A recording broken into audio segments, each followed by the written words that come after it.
My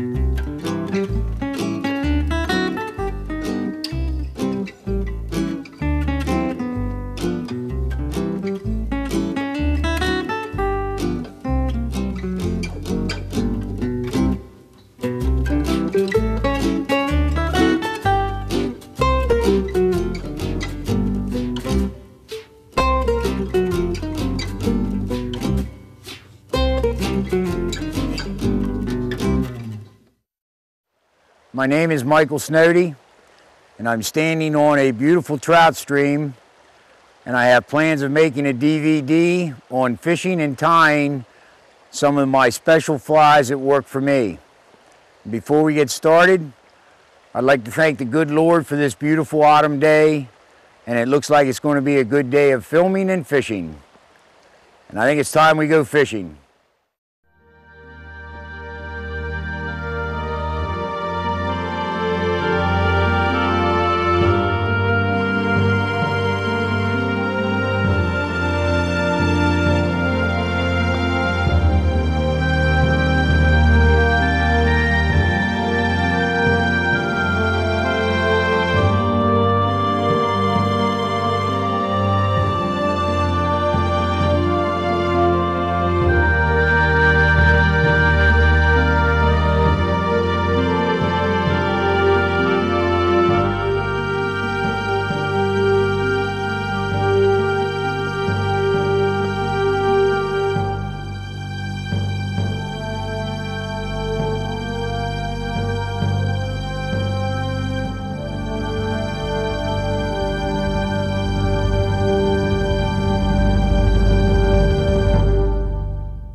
With this fly here, to get my translucency, I'm going to use a yellow thread for the abdomen.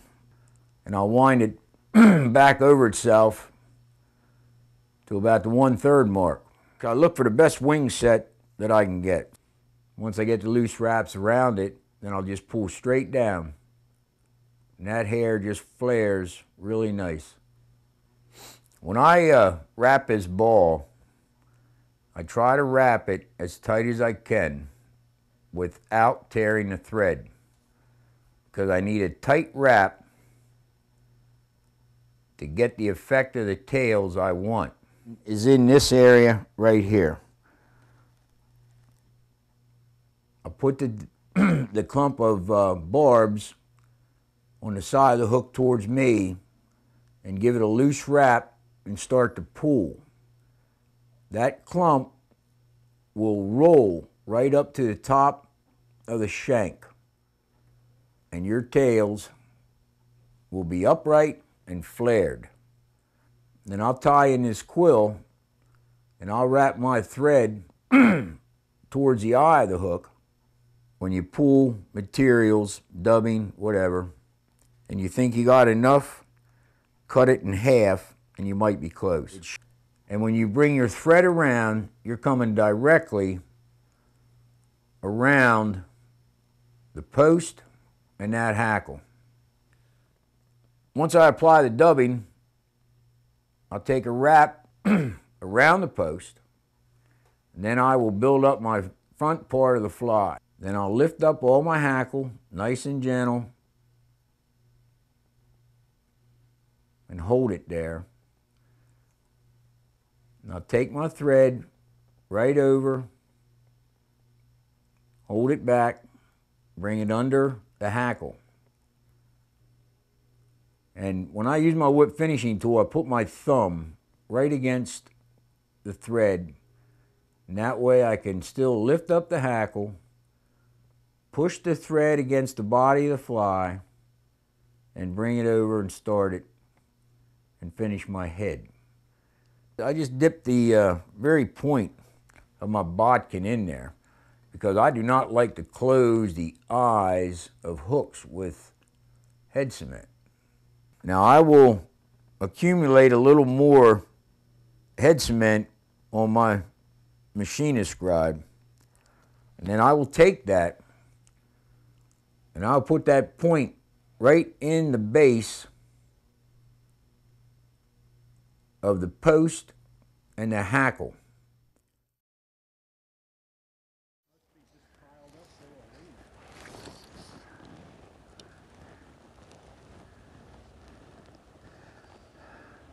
Yeah, the leads. Got him. Little sherry spinner. I mean, done. Beauty. And he took the dry.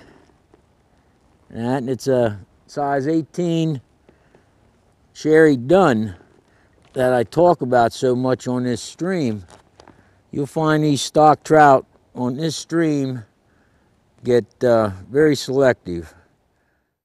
The next fly that we're going to talk about and tie is what I call it Elizabeth's Pride, which represents a sherry dun. When we started filming the fishing sequences of this DVD, there was very few mayflies, if any, on the water. Most of it was very little tiny midges, microscopic things that trout were feeding on. But I know my flies and I know how they work. But this sherry dun caught more trout during the filming. It was unreal. And there wasn't any of them on the water. But this fly brings trout to the surface. This fly, you can fish it on any water you want to. Fast water, riffly water, flat water, and the trout just seem to like it. And to tell you the truth, the silhouette of it represents many other type of flies, but I relate all of it to the colors that I put into it, and the trout just strike it. They just rise to it.